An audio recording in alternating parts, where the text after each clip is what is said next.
Hello, my dear student. Today we will learn about the overview of glucose metabolism. Actually, we know that carbohydrates are the major sources for the energy of the living cells, and such carbohydrates are the first cellular constituents they synthesized by the green plants during photosynthesis. And we know that light is the ultimate source for the energy for all biological processes. The monosaccharide glucose is the central molecule in carbohydrate metabolism. Since all the major metabolic pathway of carbohydrates, they are all connected it. If you see the figure here, the overview of glucose metabolism from glucose in the oxidative pathway, it will produce pyruvic acid, the glycolysis process, and HMP pathway, oxidative and reducing or reductive pathway, and another is the uronic acid pathway. On the other way, if you see the synthetic pathways, there are galactose and fructose can be synthesized from glucose molecule. Glycogen is synthesized through the glycogenesis process from glucose molecule. Even also fat or fatty substances, fatty acid substances, they are also synthesized. That is called the lipogenesis.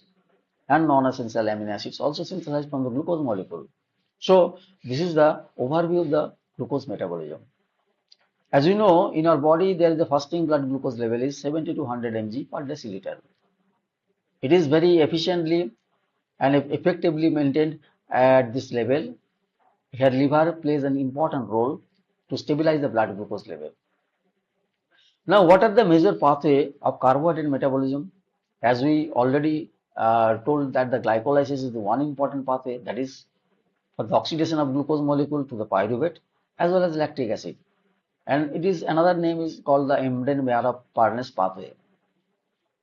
Second pathway is the citric acid cycle, that is Krebs cycle or tricarboxylic acid cycle. Here the oxidation of acetyl CoA to the carbon dioxide, and it is the final common oxidative pathway for the carbohydrate, fat, amino acids through this acetyl CoA. Third is gluconeogenesis, newly synthesized glucose can be synthesized from the non-carbohydrate molecules. Fourth is glycogenesis, formation of glycogen from glucose. Fifth is glycogenolysis, the breakdown of glycogen to the glucose molecule. And number six is hexose monophosphate shunt pathway, that is PPP pathway, direct oxidative pathway, and this pathway alternative to the glycolysis as well as TC cycle for the oxidation of glucose directly to the carbon dioxide and water. Moreover, another four pathways, that is the uronic acid pathway, galactose metabolism, fructose metabolism, amino sugar and mucopolysaccharide metabolism, all are overview of the carbohydrate metabolism, carbohydrate pathway. Now, one question comes, how glucose molecule enter into the cell? As we know, the concentration of glucose molecule is very low in all the cells compared to the plasma. However, glucose does not enter the cell by simple diffusion process. So, how they enter into the cell? There are the two important things here. The specific transport system was recognized for the entry of the glucose molecule into the cell. Number one, we know that insulin independent transport system of glucose. This is carrier mediated uptake of glucose, which is not dependent. And another is the insulin dependent, that is the hormone dependent, and it occurs in the muscle as well as adipose tissues. In recent years, at least 6 glucose transporter molecule, GLUT 1 to 5 and GLUT 7 molecule in the cell membrane have been identified.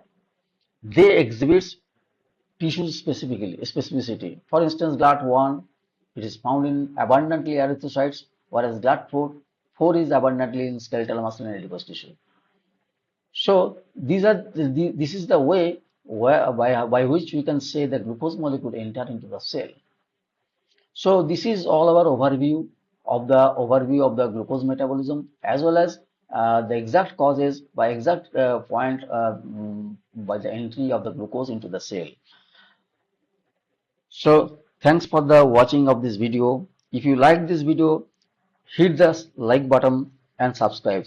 See you in the next time. Thank you.